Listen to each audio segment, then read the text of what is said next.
Yo, what's going on? What's going on? This is Terrell, Hall of Fame, D-Lad, TBKC, all this sweet, beautiful, wonderful shit. Troubling thing, man. Several times recently, you know, there have been dog fights. And not intentional dog fights, but dog fights at shows. And temperament issues have continued to seem like they're continuing to be on the rise with the dogs. And I know that many of you have heard me say this, that with these American bullies especially, that it is not a huge like disqualification if your American bully does not like another American bully. But controlled aggression is the main word. And this is probably like a two-part video because there's more disturbing stuff, and I won't name the dogs who've been attacked recently at shows, but at least one of them resulted in an emergency vet visit, and possibly could have been worse, you know what I mean? And this is something that we have to think about, because I'm going to tell you like this: it's been many a situations, and it has happened on occasion with other breeds, but there's been many a situation, many a dog show, not situation, to where people have shown their dogs and their dogs don't attack each other. I've literally been in the ring myself judging some very game American Pitbull Terriers. And when I tell you very game, these dogs, if they had the opportunity, they would have snatched the hell out of each other. It was a female that was willing to snatch another male. And that is breed characteristics. But the thing of it is that there's a certain responsibility that comes with this. If you know that your dog is hot and will snatch another dog, the very first thing you need to do as a owner and as a handler, if you have a handler, is to alert the judge and to alert the people around you that this dog, if come in close proximity, might lunge, might attack. So give me a little extra space. Now that's controlled if you can control the dog. If you can't control the dog, you don't need to be in the ring.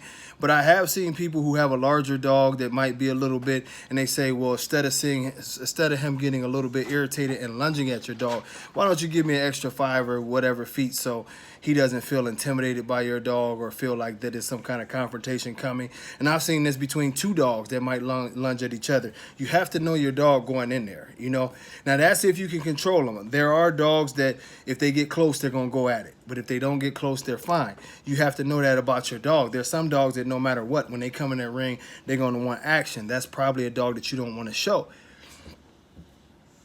We don't need that in the ring. The second part of this is even more alarming.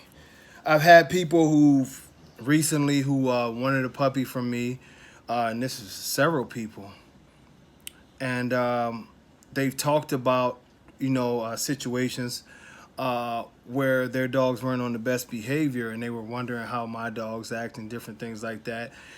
Then you've had people who've heard about American bullies who haven't had the best temperament. This is something that can't be allowed. I'm going to tell you this, and I mean this explicitly, and I keep on telling y'all this. Y'all heard me go on and on about it, but we have to speak on this once again. If at this stage in the game you have an American bully that is willing to lay teeth into people, especially people that this dog knows, this dog should not only not be bred, but you may want to think about putting the dog down. And now, don't get me wrong. If your dog, my dogs will not let just anybody in the yard. If someone thinks that my dog is trying to harm me, if my dog thinks that someone is trying to harm me, they will show out. But that's any dog. If you have a dog that has a particular aggression, and especially a dog that has a particular aggression towards yourself, towards children, that just can't be controlled, can't be introduced to new people, you know what I'm talking about. Y'all know what I'm talking about. That dog needs to be put down. It's just that simple. These dogs are very, very powerful. They have a very nice bite, and they can become a very big problem. Now, I was just talking about the putting down part of the dog, but this is something else that I'm going to tell all of you breeders. Don't breed your dog. If you have a vicious dog, if you have a dog that's willing to bite someone, and when I say willing to bite someone, I'm just talking about it shows a propensity to bite, period. You know, around the house. You know, I've heard people who've had their dogs growl at them and they still breed them. You know, I hate to tell y'all, but if one of my dogs growled at me and acted like he wanted to bite me, he probably wouldn't see tomorrow. And that's just being realistic with y'all.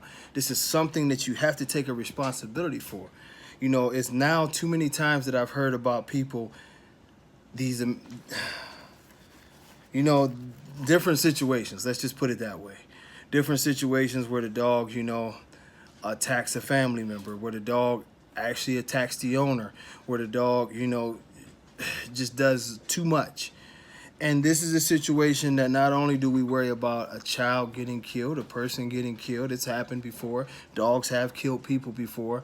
These are big, powerful dogs, especially depending on which ones you're getting. If you're getting an XL or a standard, that's a very, very capable dog of doing a lot of damage. And don't underestimate a pocket.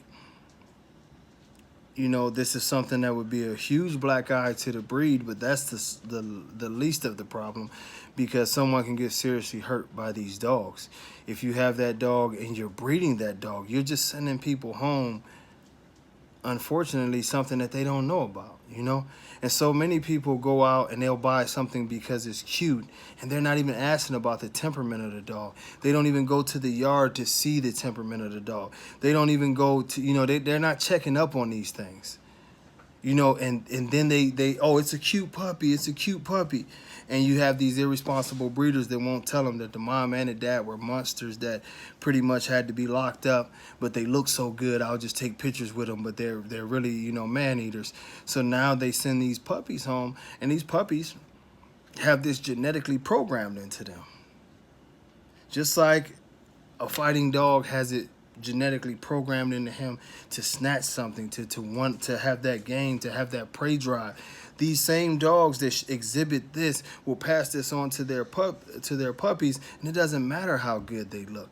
I've seen a lot of you at shows to where you can't have your dog around people or dogs. I've seen my judges, you know, one of my judges literally just escaped from getting bit by a dog, and I know for a fact that that particular dog that couldn't be trusted around any person has been bred multiple times, and they're sending these puppies out. This is irresponsible. You have to work better at protecting the breed, but most importantly, protecting people. These dogs can do a lot of damage, and there's a responsibility that needs to be taken. I understand that people totally dismiss the responsibility to breed a healthy dog. We know they don't care about conformation, but at least care about something that could cost people their lives, that could end up in a very bad situation. These dogs are very capable, just like any big dog. They can kill a child. So you're so worried about making your couple $1,000s or $10,000, whatever you're going to make, that you don't even give a shit that you could be sending this ticking time bomb home to somebody and they could rip their child's fucking face off. We got to do better as a community. You know, the simple fact that we keep on hearing about dogs doing shit at shows. But it shows that y'all don't care, man. Because if y'all taking these dogs to shows, I guarantee you that you already plan on breeding these dogs. It's been too many incidents where so-called show dogs are lunging at judges. There's been too many incidences where so-called show dogs have attacked another dog inside the ring. You should know your dog better.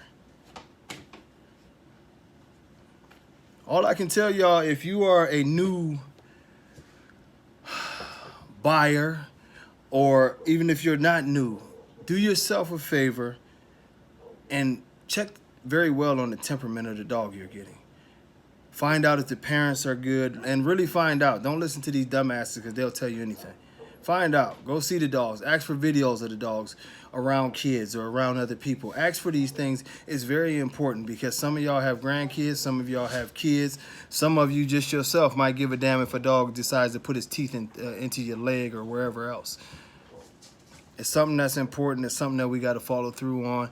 I'll have way more American Bully videos coming up this week and better talk than what we just did. But it's very, very important. The videos coming up this week, we're going to talk about corrupt. We're going to talk about some couple breeding techniques and the importance of now DNA testing, but also more importantly, the health testing and the hip testing and different things that this breed needs to get into. We'll talk about that amongst other things. But much love, y'all. I'll holla at y'all later. Peace.